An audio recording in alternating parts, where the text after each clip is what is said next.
আসসালামু আলাইকুম। ক্লাস 8 আগের ক্লাসে আমরা জলবায়ু অঞ্চলটা পুরোটাই রিভিশন করে নিয়েছি, ওটা পুরোটাই শেষ হয়ে গেছে। আজকে আমরা মানুষের কার্যাবলী ও পরিবেশের অবনমন এই চ্যাপ্টারটা রিভিশন করব। আর তোমাদের খুব তাড়াতাড়ি অ্যানুয়াল এক্সাম হবে, তো অ্যানুয়াল এক্সামের যে সিলেবাস সেটা তোমাদের কিছুটা রিভিশন হয়ে গেছে, মানে বেশিরভাগটাই রিভিশন হয়ে গেছে। দক্ষিণ আমেরিকাটা বাকি আছে, তো দক্ষিণ আমেরিকাটা আমরা নেক্সট ক্লাসেই শুরু করব ইনশাল্লাহ, আজকে যদি এটা আলোচনা শেষ হয়ে যায়। তো আজকে আমরা মানুষের কার্যাবলী ও পরিবেশের অবনমন এটা শুরু করব। তো দেখো এখানে আমি লিখেছি যে পরিবেশের অবনমন এবং পরিবেশ দূষণ কি। পরিবেশের অবনমন এবং পরিবেশ দূষণ এই দুটো কি একই জিনিস? দেখো, পরিবেশ দূষণ আর পরিবেশের অবনমন এই দুটো জিনিস কিন্তু অনেকেই একইভাবে দেখে, কিন্তু এই দুটো জিনিস একটু আলাদা। পরিবেশ দূষণ হচ্ছে মানে মানুষের কাজের ফলে, মানুষের বিভিন্ন কাজের ফলে পরিবেশের বিভিন্ন উপাদান যখন দূষিত হয় সেটাকে বলা হয় পরিবেশ দূষণ। যেমন জল দূষণ, বায়ু দূষণ, মাটি দূষণ, শব্দ দূষণ, এগুলো মানুষের কাজের ফলে যখন দূষিত হচ্ছে সেগুলো হচ্ছে পরিবেশ দূষণ, তাই তো? আর পরিবেশের অবনমন হচ্ছে এই যে পরিবেশ দূষণ হচ্ছে, এই পরিবেশ দূষণের ফলে পরিবেশের সামগ্রিক যে ক্ষয়ক্ষতি হচ্ছে, পরিবেশের যে গুণমান হ্রাস পাচ্ছে, সেই অবস্থাকে বলা হচ্ছে পরিবেশের অবনমন। ঠিক আছে? পরিবেশ দূষণটা আমি আরেকটু উদাহরণ দিয়ে বলি। যেমন ভৌম জলে আর্সেনিক যদি মেশে তাহলে কি হয়? জল দূষিত হয়। তো দীর্ঘদিন ধরে এই অবস্থা যদি চলতেই থাকে তাহলে কি হয়? ভৌম জলের গুণমানটা হ্রাস পায়, এবং ভৌম জলের গুণমান হ্রাস পেয়ে কি হবে? ভবিষ্যতে পানীয় জলের সংকট দেখা দেবে, ভূমি অবক্ষয় হবে, এইসব সমস্যা দেখা দেবে। তো তখন কি হবে? পরিবেশের অবনমন হবে, তাই তো? তো দেখো, পৃথিবী যখন আবির্ভাব হয় তারপর থেকে মানুষ নানা ধরনের কাজকর্ম করে চলেছে। যখন সভ্যতার প্রথম পর্যায়ে মানুষ যাযাবর ছিল, গৃহবাসী ছিল। এই সময় মানুষের চাহিদাও অনেক কম ছিল। মানুষ তখন ফলমূল সংগ্রহ করত, পশু শিকার করত, এইসব করেই মানুষ সময় কাটাতো। তখন মানুষের জীবনটা সম্পূর্ণভাবেই প্রকৃতির উপর নির্ভরশীল ছিল। তারপর আস্তে আস্তে মানুষ আগুনের ব্যবহার করতে শিখলো, তারপর চাষবাস করতে শিখলো, আর ধীরে ধীরে নিজের প্রয়োজনে বিভিন্ন জিনিসের পরিবর্তন করতে শিখলো, চাকার আবিষ্কার করতে শিখলো। চাকার আবিষ্কারের পর থেকেই সভ্যতা একটা নতুন গতি পেল। তারপর মানুষ নতুন নতুন দেশ আবিষ্কারের নেশায় বেরিয়ে পড়লো। তারপর আস্তে আস্তে পরিবেশের ক্ষয়ক্ষতি হতে শুরু করলো। পরিবেশের সামান্য ক্ষতি হতো তখন, কিন্তু সেই সময় পরিবেশে যে ক্ষতি হতো সেটা আপনা আপনি পূরণ হয়ে যেত। তো এই যে পরিবেশের ক্ষতি হলে সেটা আপনা আপনি পূরণ হয়ে যায়, সেটাকে বলা হয় হোমিওস্ট্যাটিক ব্যবস্থা। এটা তোমরা একটু ভালো করে পড়বে। হোমিওস্ট্যাটিক ব্যবস্থা কি? দেখো, প্রাকৃতিক পরিবেশের বিভিন্ন ভৌত ও জৈব প্রক্রিয়াগুলি এমনভাবে কাজ করে যাতে পরিবেশের কোনো অংশের ক্ষতি বা পরিবর্তন হলে সেটা আপনা আপনি পূরণ হয়ে যায়। তো এই ব্যবস্থাকে বলা হয় হোমিওস্ট্যাটিক ব্যবস্থা। তো এটা আগে হতো, কিন্তু তারপরে দেখো অষ্টাদশ শতাব্দীতে যখন ইউরোপে শিল্প বিপ্লব হলো, সভ্যতা আরও উন্নতির দিকে এগোতে থাকলো। তো তারপর থেকে কি হলো? শিল্পে উন্নতি হলো, চিকিৎসা বিজ্ঞানে প্রযুক্তির দিক দিয়ে দ্রুত উন্নতি হতে লাগলো। আর এই উন্নতির ফলে জনসংখ্যাও বাড়তে থাকলো। মানুষের কৃষি শিল্পের প্রয়োজনে পরিবেশ ধ্বংস হতে লাগলো। দেখো, জনসংখ্যা যেহেতু বাড়ছে, তার ফলে রাস্তাঘাট, কলকারখানা, শহরনগর এগুলোও বাড়তে থাকছে। নির্বিচারে গাছ কাটা হচ্ছে। তারপর খনিজ সম্পদ এবং শক্তি সম্পদের ব্যবহার অনেক বেশি বেড়ে যাচ্ছে। তো এর ফলে কি হচ্ছে? মানে অর্থনৈতিক উন্নয়ন হচ্ছে, আর উন্নয়নের ফলে যে বিপুল পরিবর্তন হচ্ছে সেটা নিয়ন্ত্রণের বাইরে চলে যাচ্ছে। তো এই যে এর ক্ষতিকর যে প্রভাবটা, সেটা সমস্ত জীবকুলের ওপরেই নেমে আসছে। তো এর ফলেই আস্তে আস্তে পরিবেশের অবনমন ঘটছে। দেখো, মানুষ নিজেদের প্রয়োজনে যখন চাষবাস করছে, কৃষিকাজ করছে, তখন কি করছে? মানুষ তার ফলন বা উৎপাদন বাড়ানোর জন্যে রাসায়নিক সার, কীটনাশক পদার্থ এইসব ব্যবহার করছে। আর এগুলো ব্যবহারের ফলে মাটি দূষিত হচ্ছে। তারপর ওই যে কীটনাশক পদার্থ, এগুলো যখন বৃষ্টির জলে ধুয়ে জলাশয়ে মিশছে, তার ফলে জল দূষিত হচ্ছে, তাই না? তার ফলে কি হচ্ছে? ওই জমির যে গুণমানটা সেটা হ্রাসপ্রাপ্ত হচ্ছে। তারপর দেখো, প্রযুক্তি নির্ভর যে কাজগুলো, যে কলকারখানা তৈরি হচ্ছে তার ফলেও দূষণ বাড়ছে। কলকারখানার যে নোংরা আবর্জনা সেগুলো নদীতে ফেলা হচ্ছে, তার ফলে নদীর জল দূষিত হচ্ছে। কলকারখানা থেকে যে ধোঁয়া নির্গত হচ্ছে তার ফলে বায়ু দূষিত হচ্ছে। তারপর দেখবো অনেক সময় কি হয়, পাহাড় কেটে রাস্তা তৈরির সময় ডিনামাইট ফাটানো হয়। তারপর খনি অঞ্চলে কয়লা উত্তোলনের জন্য ডিনামাইট বোমা ফাটানো হয়। তো এর ফলে অনেক সময় ভূমিকম্প হতে পারে। তারপর অনেক সময় ডিনামাইট বোমা ফাটানোর জন্য শব্দ দূষণ হয়, তাই তো। তারপর যখন মানুষ বিভিন্ন ধরনের পরিকল্পনা করে, যেমন বহুমুখী নদী পরিকল্পনা, মানে কোনো একটা বিশাল জলাধারের জলকে বাঁধ নির্মাণ করে ধরে রাখে জলবিদ্যুৎ উৎপাদনের জন্য, বিভিন্ন ধরনের উদ্দেশ্য সাধনের জন্য। তো তার ফলে কি হয়, তার ফলেও পরিবেশ দূষিত হয়, তাই তো। তো মানুষের এই কার্যাবলীর ফলেই পরিবেশ দূষিত হচ্ছে, এবং পরিবেশ দূষিত হতে হতে এমন একটা পর্যায়ে এসে পড়ছে যার ফলে পরিবেশের সামগ্রিক অবনমন ঘটছে। তো এই হলো পরিবেশ দূষণ এবং পরিবেশের অবনমন। তো আমরা দেখতে পাই যে পরিবেশের অবনমন দুভাবে ঘটে থাকে, একটা হচ্ছে প্রাকৃতিকভাবে হয়ে থাকে, আর একটা হচ্ছে মনুষ্য সৃষ্ট বা অপ্রাকৃতিকভাবে হয়ে থাকে। প্রাকৃতিকভাবে কিভাবে পরিবেশের অবনমন হয়, দেখো প্রাকৃতিকভাবে যে যখন প্রাকৃতিক দুর্যোগ হয়, যেমন ঝড়, বন্যা, খরা, ভূমিকম্প, অগ্ন্যুৎপাত, সুনামি, ধস, এগুলো যখন হয়, এগুলো প্রাকৃতিক শক্তির প্রভাবে হয়। তো এগুলো হওয়ার ফলে পরিবেশের পরিবর্তন হয়, আর পরিবেশের পরিবর্তনের সঙ্গে সঙ্গে প্রাকৃতিক পরিবেশের অবনমনও ঘটে, যার ফলে মানুষের এবং বিভিন্ন প্রাণী, উদ্ভিদ, অণুবীক্ষণিক জীবজন্তু তাদের স্বাভাবিক জীবনচক্র ব্যাহত হয়। তারপর এই ভূমিকম্পের ফলে ভূপৃষ্ঠের গঠন পরিবর্তিত হয়, রাস্তাঘাট, ঘরবাড়ি, বিভিন্ন সম্পত্তি ধ্বংস হয়ে যায়, জীবনহানি ঘটে, জীববৈচিত্র্যের সম্পূর্ণভাবে বিনষ্ট হয়ে যায় জীববৈচিত্র্য, তাই তো। তো এটা দেখো পরিবেশের অবনমন প্রাকৃতিকভাবে ঘটছে। আর একটা হচ্ছে মনুষ্য সৃষ্ট কিভাবে হচ্ছে, মানুষ যখন আধুনিক কৃষি যন্ত্রপাতির সাহায্যে আধুনিক পদ্ধতিতে কৃষিকাজ করছে, শিল্পের উন্নয়ন ঘটছে, পরিবহন ব্যবস্থার উন্নতি হচ্ছে, নানান উন্নয়নমূলক কার্যকলাপ করছে, তার ফলে মানুষের স্বাভাবিক জীবনচক্র ব্যাহত হচ্ছে, মানে পরিবেশের দূষণ হচ্ছে এবং মানুষের স্বাভাবিক জীবনচক্র ব্যাহত হচ্ছে। যখন মানুষ অবৈজ্ঞানিক পদ্ধতিতে কৃষিকাজ করছে, নির্বিচারে গাছ কেটে সেখানে চাষবাস করছে, সেখানে জলাধার মানে নদীর তীরবর্তী অঞ্চলে গাছ কেটে জলাধার নির্মাণ করছে, তারপর শিল্পের যে বর্জ্য পদার্থ সেগুলো নদীতে ফেলে নদীর জলকে দূষিত করছে, অপরিকল্পিতভাবে শহর তৈরি করছে। তো এর ফলে পরিবেশের বিভিন্ন সমস্যার সৃষ্টি হচ্ছে, আর এই সমস্যার ফলেই পরিবেশের অবনমন ঘটছে। আবার মানুষের বিভিন্ন কাজকর্মের দ্বারা বন্যা, ভূমিকম্প, খরা, এসব প্রাকৃতিক বিপর্যয়ও হচ্ছে বর্তমানে। তো আমরা বলতে পারি যে পরিবেশের অবনমন দুভাবে ঘটছে, একটা হচ্ছে প্রাকৃতিকভাবে আর একটা হচ্ছে মনুষ্য সৃষ্টের ফলে, মনুষ্য সৃষ্ট কারণে, তাই তো।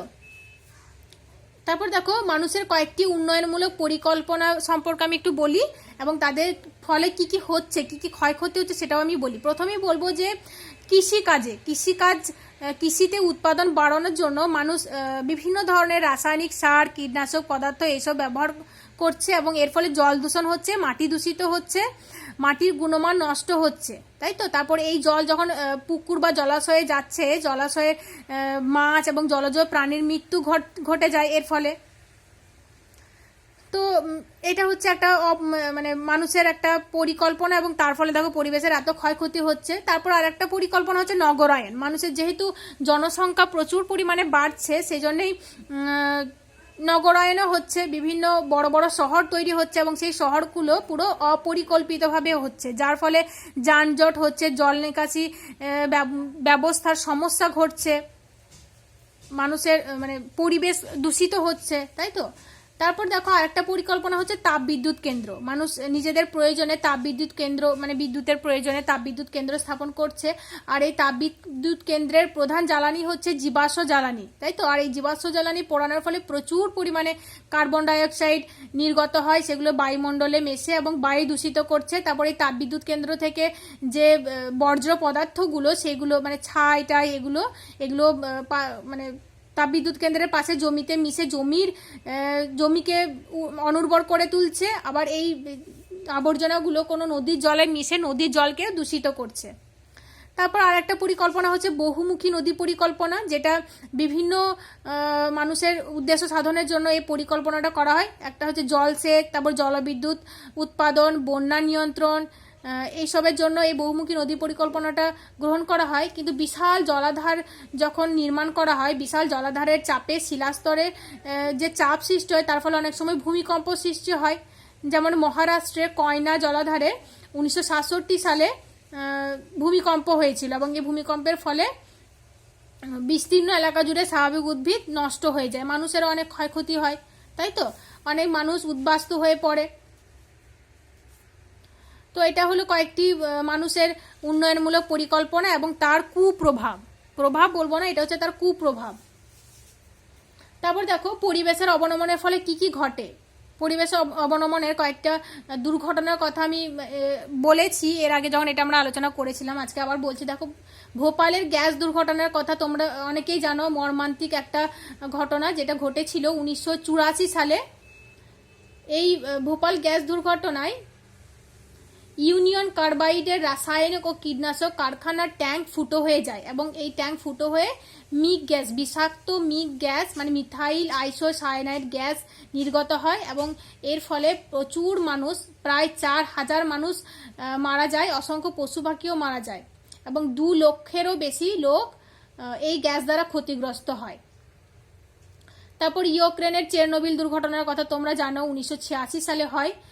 তারপর জাপানের ফুকুশিমায় 2011 সালে যে পরমাণু দুর্ঘটনা ঘটে, তার ফলেও মানুষের অনেক ক্ষয়ক্ষতি হয়। তারপর তোমরা এই তো শুনেছো যে 2020-তেই, হ্যাঁ, তো কিছুদিন আগেই 2020-তে বেইরুটে মানে লেবাননের বেইরুটে যে গ্যাস দুর্ঘটনাটা ঘটলো, সেটা সম্পর্কে তোমরা জানো। একটা বিশাল বড় জাহাজে এই দুর্ঘটনাটা ঘটেছিল, এর ফলে প্রচুর মানুষের ক্ষয়ক্ষতি হয়, অনেক ঘরবাড়ি ধ্বংস হয়ে যায়। এটা একটা ভয়ানক একটা দুর্ঘটনা। তারপরে এই 2019 এবং 2020-তে তোমরা জানো অ্যামাজন নদী অববাহিকায় অ্যামাজনের যে জঙ্গল, সেখানে আগুন লেগে যায়। এগুলো মানুষের জন্যেই হয়, মনুষ্য সৃষ্ট কারণে হয়। বিশাল বিস্তীর্ণ জঙ্গল ধ্বংস হয়ে যায়, অনেক পশু পাখি মারা যায়। তারপর অস্ট্রেলিয়ার যে তৃণভূমি অঞ্চল, অস্ট্রেলিয়ার জঙ্গলেও আগুন লেগে যায়, এবং সেখানে অনেক পরিমাণ ক্যাঙ্গারু, অনেক পরিমাণ কোয়ালা এসব মারা যায়, তাই তো। এগুলো সব মানুষের কাজকর্মের ফলেই হয়। তো যাই হোক, দেখো মানুষ তার সভ্যতার উন্নতির জন্য সম্পদের এমনভাবে ব্যবহার করছে, যার ফলে সেই সম্পদ প্রায় নিঃশেষ হয়ে এসছে, এবং মানুষ অপরিকল্পিতভাবে, অবৈজ্ঞানিকভাবে বিভিন্ন ধরনের কার্যকলাপ করে চলেছে, আর এই কার্যকলাপের ফলে পরিবেশের অবনমন ঘটছে। তো আমাদেরকে এই পরিবেশের কথা মাথায় রেখে মানে সভ্যতার উন্নতির কথা ভাবতে হবে। মানে আমাদের সভ্যতা পিছিয়ে থাকলে হবে না, সভ্যতা পিছিয়ে থাকতে পারে না। সভ্যতার উন্নতি করতে হবে, মানে উন্নয়নের প্রয়োজনে কৃষিতে প্রযুক্তিও আনতে হবে, শিল্পও গড়তে হবে, রাস্তা তৈরি করতে হবে, বসবাসের জন্য শহর তৈরি করতে হবে। কিন্তু যে পদ্ধতিতে উন্নয়নটা হবে সেটা হবে পরিকল্পনামূলক। যে পদ্ধতিতে উন্নয়নটা হবে সেটা হবে পরিবেশের সংরক্ষক, তাই তো। পরিবেশের কথা মাথায় রেখেই মানব সভ্যতার উন্নতির কথা ভাবতে হবে। তো যে উন্নয়ন মানে পরিকল্পনাগুলো হবে সেটা হবে পরিবেশ বান্ধব। আর এর জন্য পরিবেশ বিজ্ঞানীরা যে বিশেষ ধরনের উন্নয়নের কথা ভাবছেন বা বলছেন, সেটাকে বলা হয় স্থিতিশীল উন্নয়ন বা সাস্টেনেবল ডেভেলপমেন্ট। আরেকবার বলি, স্থিতিশীল উন্নয়ন হলো এমন এক ধরনের উন্নয়ন পদ্ধতি যার উদ্দেশ্যে বর্তমানে প্রাকৃতিক সম্পদের সুষ্ঠু ব্যবহার হবে ও উন্নয়নের সাথে সাথে ভবিষ্যতে মানব সমাজের উন্নয়নের অগ্রগতিও অব্যাহত থাকবে। তো এটাই হচ্ছে স্থিতিশীল উন্নয়ন। তো এই স্থিতিশীল উন্নয়নের উদ্দেশ্যে দেখো 1992 সালে ব্রাজিলের রিও ডি জেনিরোতে পরিবেশ ও উন্নয়ন বিষয়ে এক সম্মেলন হয়েছিল, যেটাকে বলা হয় আর্থ সামিট, যেটাতে 178টি দেশ অংশগ্রহণ করে এবং 30,000-এর বেশি মানুষ অংশগ্রহণ করেছিল। তো দেখো বিজ্ঞানীরা এই ভবিষ্যৎ প্রজন্মের কথা মাথায় রেখে স্থিতিশীল উন্নয়নের কথা ভাবছেন।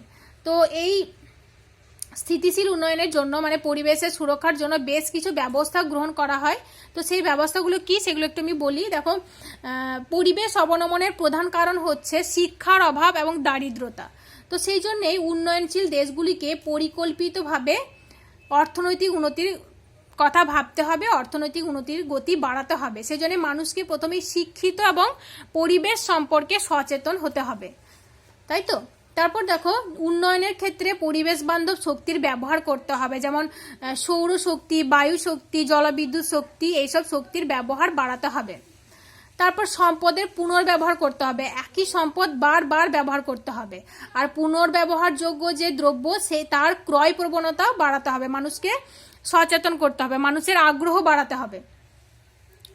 তারপর দেখো, মাথাপিছু প্রাকৃতিক শক্তির ব্যবহারের পরিমাণও কমাতে হবে। আমরা অনেক বেশি পরিমাণে শক্তির ব্যবহার করে থাকি, তো সেগুলো মাথাপিছু কমাতে হবে। আমরা অনেক সময় ঘরে ফ্যানটা অন করে দিয়ে চলে যাই। স্কুলে কি হয়, স্কুলে আমরা ক্লাসরুমে ফ্যানটা অন করে দিয়ে সবাই ছুটি ঘন্টা বলে হুড়ুর হুড়ুর করে নেমে গেলাম। আমরা একবারও ভাবি না যে এর ফলে যত কয়লা পুড়ছে তার ফলে কত পরিবেশ দূষণ হচ্ছে এবং সম্পদ নষ্ট হচ্ছে। তো এগুলো আমাদেরকে ভাবতে হবে, তাই না? আমাদেরকে সচেতন হতে হবে। আমরা সচেতন হলেই তবেই পরিবেশ সুস্থ থাকবে। তারপর আমরা অনেক সময় কি করি, জলের কলগুলো খুলে দিয়ে গোসল করতে গেলাম, কল খুলে দিয়ে গোসল হয়ে গেল, খুলে দিয়ে পালিয়ে গেলাম, তো হুড় হুড় হুড় করে জল পড়তেই থাকলো, এর ফলে জলের অপচয় হয়। তো এগুলো আমাদেরকে একটু মাথায় রাখতে হবে, তাই তো। তো উন্নয়নের ক্ষেত্রে জল, বায়ু, মাটি, অরণ্য এগুলো পরিষ্কার রাখতে হবে, জীববৈচিত্র্যের সংরক্ষণের উপর গুরুত্ব দিতে হবে, আর এগুলো আমাদেরকেই করতে হবে। আর জনসংখ্যা ও দেশের সম্পদের মধ্যে যে ভারসাম্য তা লক্ষ্য রাখা প্রয়োজন, এটা আমাদেরকে লক্ষ্য রাখতে হবে। তারপর সরকারি যে পরিকল্পনা গ্রহণ করা হয়, তো সেই পরিকল্পনা গ্রহণের আগে পরিবেশগত প্রভাবগুলোকে চিহ্নিত করা দরকার। মানে ধরে নাও কোথাও রাস্তা তৈরি হবে, নদী পরিকল্পনা হবে, নগর পরিকল্পনা হবে, তো সেই পরিকল্পনাগুলো গ্রহণ করার আগে আমাদেরকে ভাবতে হবে যে এই পরিকল্পনাটা রূপায়ণের পরে পরিবেশগত কি কুপ্রভাব পড়ছে, পরিবেশের কথা মাথায় রেখে তারপর এই পরিকল্পনা গ্রহণ করতে হবে। তারপর জীবমণ্ডলের বৈচিত্র্য যাতে নষ্ট না হয় সেদিকে আমাদেরকে সজাগ হতে হবে। বিভিন্ন প্রাণী, উদ্ভিদকে তার নিজস্ব পরিবেশে বাঁচার সুযোগ আমাদেরকেই করে দিতে হবে। আর পরিবেশ নিয়ে সব মানুষকে আগে সচেতন হতে হবে, আমাদেরকে বেশি বেশি পরিমাণে গাছ লাগাতে হবে, তাই তো। তারপর দেখো, আমরা বলবো পরিবেশ অবনমন ও ভারত সম্পর্কে। দেখো, পরিবেশ অবনমনের ফলে ভারতের প্রচুর পরিমাণে ক্ষয়ক্ষতি হয়। সাম্প্রতিক ওয়ার্ল্ড ব্যাংকের একটা রিপোর্ট অনুসারে ভারতে পরিবেশ অবনমনের জন্য প্রতি বছরে $80 বিলিয়ন ক্ষয়ক্ষতি হয়। তার মানে $80 বিলিয়ন মানে হচ্ছে 4,80,000 কোটি টাকা। তার মানে বুঝতে পারছো কত টাকা ক্ষয়ক্ষতি হয়। তারপর দেখো, পরিবেশের অবনমন বিষয়ে 132টি দেশের একটা সার্ভে রিপোর্ট দেখা গেছে। তো সেখানে ভারতের স্থান হচ্ছে 126তম। আর মানুষের উপর বায়ু দূষণের ক্ষতিকর প্রভাবের ক্ষেত্রে ভারত সবচেয়ে শেষে রয়েছে। তারপর ওয়ার্ল্ড হেলথ অর্গানাইজেশনের রিপোর্ট অনুসারে G20 যে দেশগুলি, সেই G20 দেশগুলির সবচেয়ে দূষিত শহর হচ্ছে, সবচেয়ে 20টি দূষিত শহর, তার মধ্যে 13টি দূষিত শহর ভারতে অবস্থিত। তার মানে বুঝতে পারছো ভারতের দূষণের পরিমাণ কত বেশি। আর এই দূষণগুলো হচ্ছে মানুষের এই সম্পদের অপব্যবহার, জনসাধারণের স্বাস্থ্যের অবনমন, অপরিকল্পিত উন্নয়ন, দারিদ্র্য, জীববৈচিত্র্য হ্রাস, এগুলি হচ্ছে পরিবেশের অবনমনের প্রধান সমস্যা। মানে ভারতে এই সমস্যাগুলো দেখা দিচ্ছে। তারপর দেখো, সবুজ বিপ্লবের কথা আমরা অনেকেই শুনেছি। এটা হচ্ছে সাম্প্রতিক একটা উদাহরণ, ভারতে সাম্প্রতিক একটা উদাহরণ, পরিবেশ অবনমনের একটা উদাহরণ হচ্ছে এই যে পাঞ্জাব হরিয়ানার যে গম বলয়, সেখানে সবুজ বিপ্লবের ফলে কৃষিতে অনেক উন্নতি ঘটেছে। সেখানে কীটনাশক এবং রাসায়নিক পদার্থ, তারপর রাসায়নিক সার ব্যবহারের ফলে ফলন অনেক বেড়ে গেছে ঠিকই, কিন্তু এখানে জীবজগৎ ক্ষতিগ্রস্ত হয়েছে, এখানকার মাটি নষ্ট হয়ে গেছে, মাটির গুণমান নষ্ট হয়ে গেছে। তারপর উচ্চ ফলনশীল বীজের ব্যবহারের ফলে তাৎপর্যপূর্ণ জিনগত ত্রুটিও বেড়ে গেছে। তো এটা একটা সাম্প্রতিক উদাহরণ পরিবেশ অবনমনের। আর একটা উদাহরণ হচ্ছে কলকাতার জনসংখ্যা অনেক বেশি আমরা জানি, আর কলকাতার ঘরবাড়ি অনেক পরিমাণে বেড়ে গেছে বর্তমানে। তো কলকাতায় যে জলা জায়গাগুলো ছিল সেখানে সেগুলো বুঝিয়ে দিয়ে বহুতল বাড়ি তৈরি করা হয়েছে, ফলে জলতলটা কমে গেছে এবং জলেও মাটিতে লবণের পরিমাণ বৃদ্ধি পেয়েছে। তারপর বৃক্ষছেদন অনেক বেশি হয়েছে, বৃক্ষছেদন, চাষের জমির পরিমাণ কমে গেছে, আর কলকাতার আবর্জনার পরিমাণ বেড়ে গেছে, তাই তো। এর ফলে জল, মাটি এবং বাতাস দূষিত হচ্ছে। তো এটা একটা সাম্প্রতিক উদাহরণ। তো তারপর দেখো এই যে এই পরিবেশ অবনমন নিয়ে মানে পরিবেশ বাঁচানোর জন্য একটা আন্দোলন হয়, চিপকো আন্দোলন, যেটাকে হিন্দিতে বলা হয় চিপক যাও। এর কথার অর্থ হচ্ছে জড়িয়ে ধরো। এটা চিপকো আন্দোলন সম্পর্কে আমি অনেক বড়ভাবে বলেছি, এটা আমি আজকে ছোটভাবেই বলছি। 1973 সালে উত্তরাখণ্ডের গাড়োয়ার অঞ্চলের অধিবাসীরা গাছগুলোকে রক্ষার জন্য একটা অহিংস আন্দোলন শুরু করেছিল, যেটাকে বলা হয় চিপকো আন্দোলন। ঠিক আছে, চিপকো আন্দোলনটা ভালো করে পড়বে তোমরা। এখানে আমি তোমাদেরকে গঙ্গা অ্যাকশন প্ল্যান বলেছিলাম, নর্মদা বাঁচাও আন্দোলন বলেছিলাম, সেগুলো তোমরা ভালো করে পড়বে। ঠিক আছে, এত ডিটেলস আমি আজকে বলছি না, আজকে পুরো চ্যাপ্টারটা আমি শেষ করে দেবো। তারপর দেখো পরিবেশ অবনমন রক্ষার জন্য আমরা কি করতে পারি, আমাদের কি দায়িত্ব। অবশ্যই আমাদের বিশাল বড় একটা দায়িত্ব রয়েছে পরিবেশ সংরক্ষণের জন্য। আমরা দেখো নিজেদের স্কুল, ঘর বাড়ি চারিদিক পরিষ্কার পরিচ্ছন্ন রাখতে পারি। তারপর স্কুল, ঘর বাড়ি, রাস্তার ধারে গাছ লাগাতে পারি। তারপর অন্যান্য মানুষদেরকে, আমরা আমাদের বন্ধুদেরকে এর জন্য সচেতন করতে পারি যে তোমরাও গাছ লাগাও। তাদেরকে আমরা মানে অ্যাপ্রিসিয়েট করব যে তোমরাও করো, তোমরাও গাছ লাগাও। তো এটা একটা ভালো জিনিস, এটা আমরা করতে পারি, তাই তো। তারপর বিদ্যুৎ এবং জল এসব নিয়ে আমাদেরকে সচেতন হতে হবে। ওই যে বললাম ফ্যানটা অন করে দিয়ে আমি রুম থেকে বেরিয়ে গেলাম, এটা করলে চলবে না। তারপর জলের কলটা অন করে দিয়ে আমি চলে গেলাম, এটাও করলে চলবে না। এই জল, তারপর এই বিদ্যুৎ নিয়ে আমাদেরকে সচেতন হতে হবে এবং অপরকে সচেতন করতে হবে। তারপর এই যে রেফ্রিজারেটর, এসি, এসব ইলেকট্রনিক যন্ত্র, তারপর বিভিন্ন ধরনের ক্রিম, সেন্ট এসব যে আমরা ব্যবহার করি, এইসব ব্যবহার কমাতে হবে। তারপর খনিজ তেল এবং কাঠ এগুলো কম পোড়াতে হবে। তারপর দেখো যে বাড়ির যে বর্জ্য পদার্থ, সেই পদার্থের পরিমাণ কমাতে হবে। বাড়ির যে বর্জ্য পদার্থ, এক ধরনের বর্জ্য পদার্থ আছে যেগুলো হচ্ছে সবজির খোসা, ফলের খোসা, যেগুলো পচে যায়, যেগুলো বায়োডিগ্রেডেবল, সেগুলোকে কি করতে হবে, সেগুলোকে মাটিতে পুঁতে দিতে হবে, তাহলে মাটিটাও উর্বর হবে। আর যেগুলো নন বায়োডিগ্রেডেবল যেমন প্লাস্টিক, নাইলন, সেগুলোকে আবার ব্যবহার করতে হবে, পুনরায় ব্যবহার করতে হবে, তাই তো। দেখবো অনেকে এগুলো কিনতে আসে প্লাস্টিক, নাইলন, তো সেগুলো তাদেরকে বিক্রি করে দিলে তারা আবার পুনরায় সেগুলোকে ব্যবহার করবে, তাই তো। তো এগুলো আমরা করতে পারি। যাই হোক, তোমাদের এই চ্যাপ্টারটা পুরোটাই শেষ হয়ে গেল, মানুষের কার্যাবলী ও পরিবেশের অবনমন চ্যাপ্টারটা শেষ হয়ে গেল, এটা ভালো করে পড়বে। নেক্সট ক্লাসে আমরা ইনশাল্লাহ অ্যানুয়াল এক্সামের যে সিলেবাস সেটা আমরা শুরু করব, রিভিশন শুরু করব। ঠিক আছে, আসসালামু আলাইকুম।